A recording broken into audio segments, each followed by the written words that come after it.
To preserve a language is one thing. To help restore and revive one, or a number of them, is another.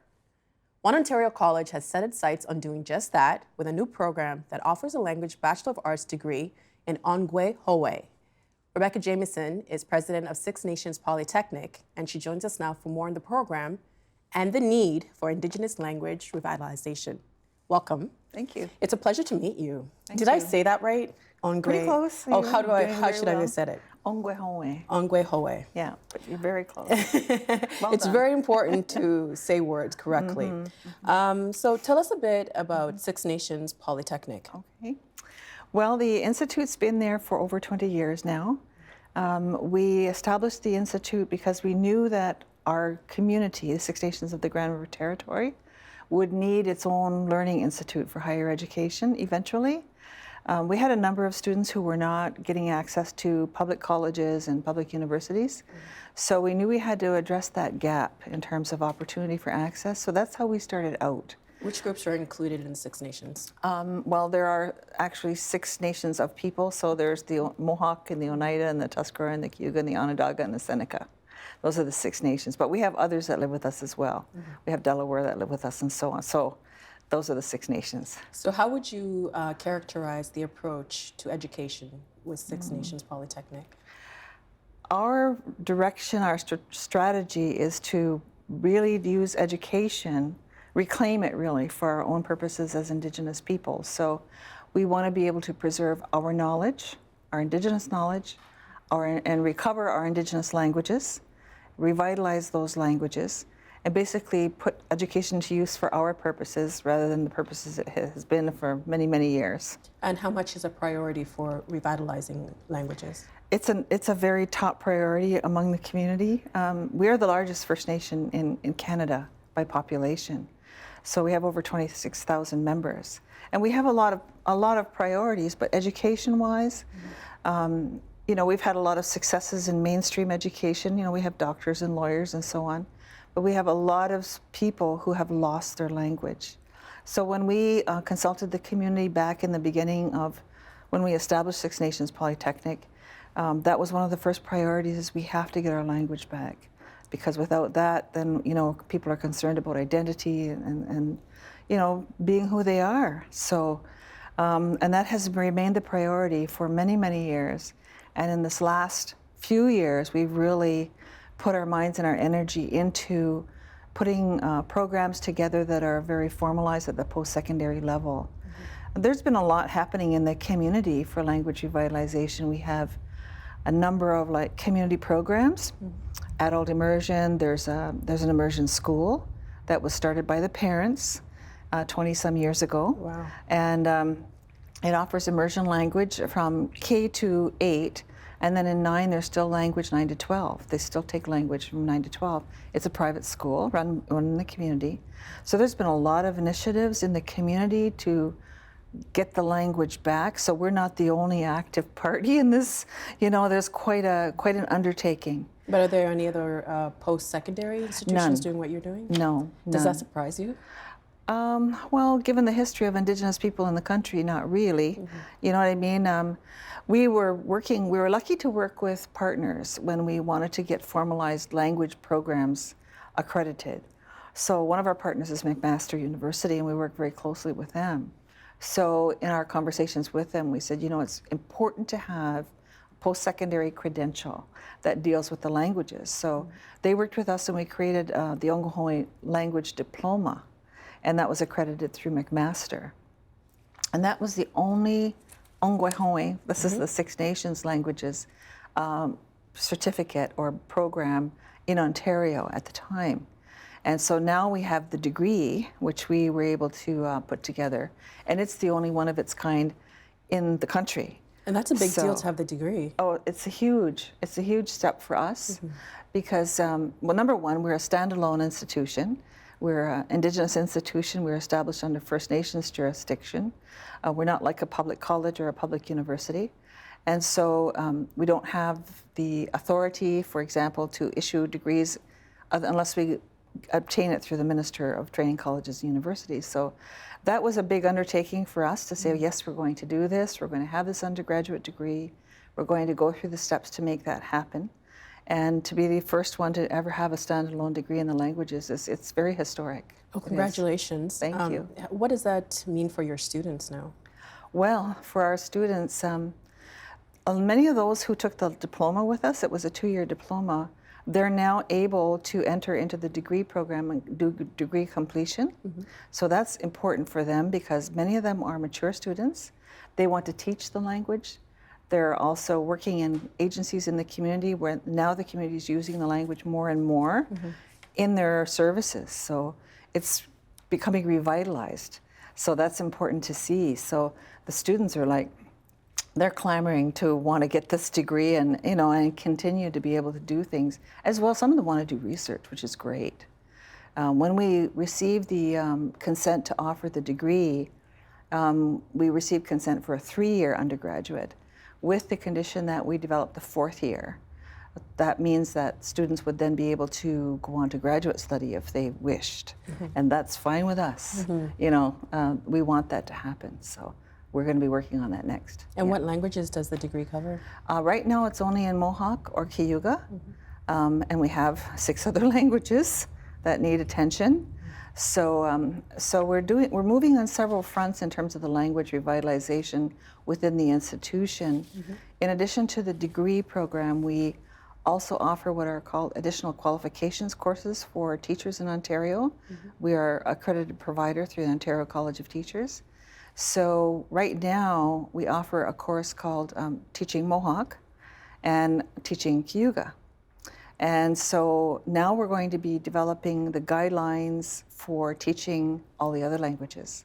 So we're working with the Ontario College of Teachers for that. So we're gradually inching our way toward, you know, eventually. We'd love to see the degree in all the languages eventually, because we worked with the Cayuga and on Mohawk because it's the most used languages right now. They're the most prevalent, the more likely ones to survive and be used as daily languages, you know, in the community.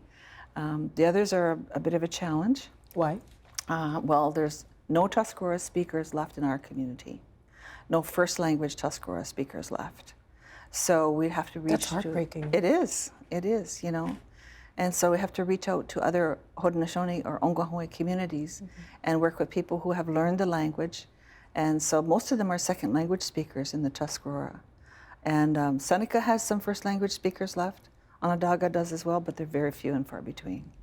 So, and what are you doing to preserve those languages if there's only a few people left? Well, there are a lot of groups that are doing a lot of things to preserve the language, like taping the first language speakers. There's been dictionary development so that we have a reference to go back to. That's the first step. And then from there are informal teaching programs that are happening in the communities. So, and then it just builds from there until it becomes more formalized. And many of the communities have immersion programs starting now too.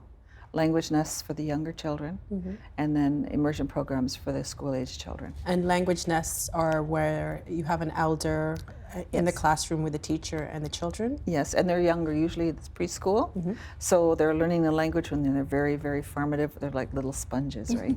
They soak it right up, and they'll be speaking it before they'll go to school.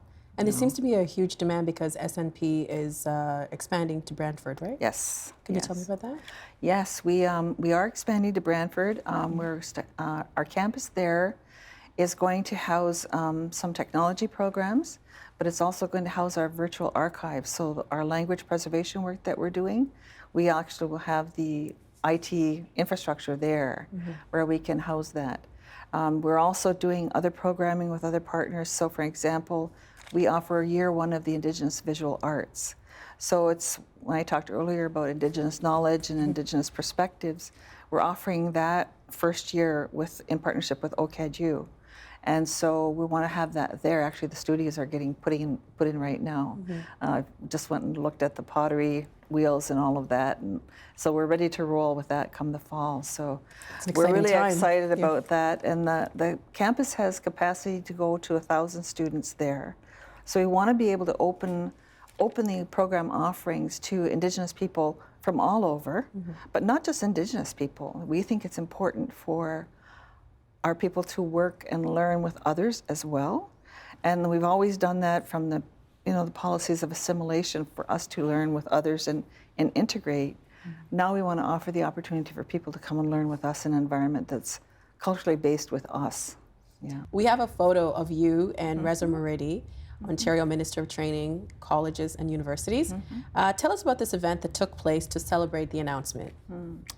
Well, this was an historic event for us and for the province, really, because the degree is the first ever standalone degree in Ogwehoweh languages in the country, for that. And I jokingly will say to the staff in the universe.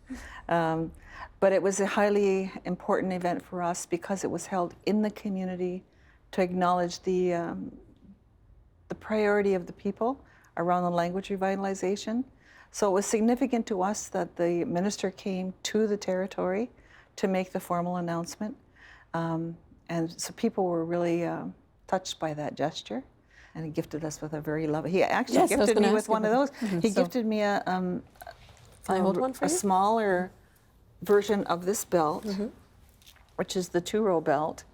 This is a historic treaty belt, actually, but we use it at Six Nations Polytechnic, SNP, as a teaching tool as well, because it teaches the relationships among people and how they need to be maintained with, mutual benefit. That's why there's an equal pathway going between the two peoples. There's our people, and then there are those people who have come to live with us in this country. So all the principles that you see visually in this visual metaphor are very powerful and complex relationship things. So when Minister Moridi came, he gifted us with one of these, which was very, very important to us. Yeah. And so we use this. This is the 2-row wampum. It's, as I said, it's a treaty belt. But we use it to teach a lot of ethics and values with our students as well. And we use it with partnerships. Some of the things that you would teach? Well, for an example, historically, this is a statement of the relationship, our understanding of how we would relate with newcomers coming to the land. So the one pathway represents us and our ways, and sometimes you'll hear the story told, our canoe and all the things that are in our canoe, our ways of living, our ways of knowing. And this is the ship of the newcomers and their ways and their ways of doing things. And then the 3 beads that are in the middle represent the relationship of how we are to maintain our distinct ways, interact respectfully in peace and friendship, and then that way, along the river of life, we'll be able to coexist. Side by side, parallel. Yep, absolutely. Equally vibrant, equally strong, and because we have a view of everything is interdependent. Everything, if it's there, it's there for a reason and has a duty. So this codifies that as well. So that's one of the reasons why we use this as a teaching tool with the students. So when you come to SNP, you're going to see values on the wall. We have posters all around the school that talk about the values of the good mind, Ogwehoweh we call it. And that captures all those thoughts about how do you keep this relationship of respect going between yourself and other people. So, yeah. That's wonderful. Thank you. I love this. And then the other belts, what does that signify? Well, this belt, see the wampum belts are a system of codifying information and relationships and understandings. This particular belt is, it's a covenant belt. It's a belt of friendship, but we use it at Six Nations Polytechnic to document and codify our partnerships. So we have worked with a number of universities and colleges now for many, many years. And 2 years ago, we gifted each of our partners with one of these belts because it represents us in a relationship with our partner. And then we're connected by a path of respect and peaceful reciprocity. So when you go to our partner universities, you're going to see it hanging on the universities. Who are some of those partners? Well, McMaster, certainly. University of Western Ontario, Brock University, Laurier, Waterloo, and Guelph. And then college partners at Mohawk College also received one of the belts. Niagara College also received one of the belts. We've worked with them for over 10 years, all those partners. Now this degree, when you learn Mohawk or Cayuga, how is it different from learning something like German or French? Well, I would say that our degree is not just language acquisition, it's also understanding the culture and understanding the historical context of the language. There's also, there's the lexicon, the grammar, and all that you would normally do if you're doing German or Spanish. Some of the challenges we have is that we don't have, for example, we don't have Mohawk literature to bring into the classroom, so we're having to create that as we go. Stories where they can read in the language. So we don't have the resources. So that's the difference. Like, I can remember taking French at university and being handed a French novel and, told to read it. But we don't have a lot of that. I don't think we have any of that. Because right of are these languages oral or? Well, now write them, but we just don't have the resources developed yet to have a lot of text. What we do have is we have resources from researchers over the years who've documented the language. So those are some of the resources that we're using. And for example, we did a project with McMaster, and it was a SHIRT grant that we were funded for. So we were able to get some of the collection of J.N.B. Hewitt, who had documented some of the language in the 1800s. All of that was documented, handwritten in his own way of writing. You know how I wrote the word for you? Well, he had his own way of writing. It was all at the Smithsonian, so we had to go and get that, bring that back, and then we had to decode it orally. Like, we had our linguists look at it to figure out, well, what was he trying to say? And then our elders were sitting there and said, okay, now we know what he's talking about. And they would tell us what he was talking about. Then we had to translate it into how we write it today in our language. Then we had to put it into English. And then from out of there, those documented stories and histories and ceremonies become primary sources of information for teaching materials for the students. And our students now go to those documents to read them and try to translate them. So give us some historical context. What would lead for an Indigenous language to disappear? Well, probably the biggest influencing factor was to deal with the residential schools. I don't know if you're aware, but like in 2016, federal legislation known as the Indian Act turned 140 years old. It's been around for 140 years. Canada will be 150 next year. So through that legislation, a lot of really negative things happened. One of which was the creation of residential schools, and in which came a time where language was forbidden. You couldn't speak the language, you were punished for it. And so it was very much driven, either if not out of people, it was driven underground.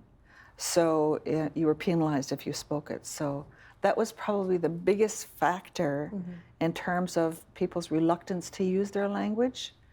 And then there's just the natural impact of being inundated with another language as well. You know, I went to a remote community in Northern Ontario years ago, and the children were all speaking their language, but they had just gotten satellite TV, and I thought, oh no, you know, unless they do something to make sure that they maintain the language use, it's going to start to disappear, and that's what's happening. That's so true. I never actually thought about that, because now you're receiving English from all avenues. Everywhere. And how integral would you say the Truth and Reconciliation Commission's calls to action were in getting Indigenous language revitalization on the map? Well, it certainly helped us to bring attention. As I said, like, our efforts in this area have been going on for 20 plus years, but sometimes you feel like it's a cry in the wilderness because nobody's really paying attention to it, don't see the importance of it, don't value it. But the Truth and Reconciliation Commission came at a time and was done in such a way with, you know, following Idle No More and the other initiatives that were proactive sort of awareness undertakings, that it's very, very hard to ignore the TRC calls to action. So that has been very helpful in that regard. I was just meeting with universities. That was our topic of discussion. What's the role of universities in responding to the TRC calls to action? And the universities across the country are doing things. They're, you know, from mandatory Indigenous studies courses to, you name it. There's all kinds of things happening. And that's great. I think, you know, I mean, I think the positive response is excellent. I'm just making sure, hoping that everything will be thoughtful responses, you know, and so that we don't end up creating reactionary opinions and attitudes. There's always that concern. But the Truth and Reconciliation Commission has certainly come at a good time. Do you think that's one of the reasons why the degree was accredited? I don't think so. It didn't hurt that it happened at the same time. It certainly, all these things, the synchronicity sort of builds, right? Because we had put our application in 2013.